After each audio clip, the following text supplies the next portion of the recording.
Hi friends, இந்த படம் release ஆன டைமில் டிக்கெட்டே கிடைக்கல. ஃபைனலி டிக்கெட் கிடச்சிருச்சு. அப்படியே போகிற வழியில் சாப்பிட்டுக்கலான்னு சொல்லிட்டு கிளம்பிட்டோம். வயிற்று நற்பருக்காக போகிற வழியில் ஒரு தள்ளுவண்டி கடை பார்த்து நிப்பாட்டிட்டோம். புஜ்ஜு இட்லியை பிச்சு போட்டு குழப்பி அடிச்சு சாப்பிட்ருக்கோம். உங்கள் வீட்லேயும் இந்த மாதிரி சாப்பிடுவாங்களா யாராச்சும்? கடையில் வேற கூட்டம். எனக்கு வேற சப்பாத்தி தான் சொல்லியிருந்தேன். எனக்கு சரியான பசி, அதனால புஜ்ஜுட்டு இருந்து ஒரு வாய் எடுத்து சாப்பிட்டேன். அப்புறம் அப்படியே ஹோட்டல் கடைக்காரனாவே மாறிட்டான் புஜ்ஜு. சப்பாத்தி சாஃப்டாக அப்படியே அதுக்கு சுண்டல் குழம்பு தேங்காய் சட்னி கொடுத்துருந்தாங்க. சூப்பராக இருந்துச்சு டேஸ்ட்டு. சாப்பிட்டு முடிச்சுட்டு தியேட்டர் ரீச் ஆகி டிக்கெட் இன்னைக்கு மூவி 10 மினிட்ஸ்க்கு முன்னாடியே ஸ்டார்ட் பண்ணிட்டாங்களாமா. இது தெரியாம நாங்க பேக் மாதிரி வெளியே நின்று இருந்திருக்கோம். அதுக்கப்புறம் போய் பார்த்தா மூவி டைட்டில் கார்டெல்லாம் போட்டு 5 நிமிஷம் ஆயிடுச்சுன்னு சொன்னாங்க.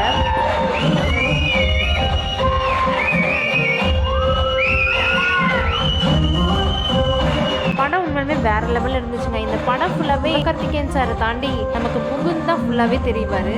என்ன மனுஷன் சாய் பல்லவி மேம் ஆக்டிங் வேற லெவல்ல இருக்கும். எல்லாரும் கண்டிப்பா தியேட்டர்ல போய் பாருங்க.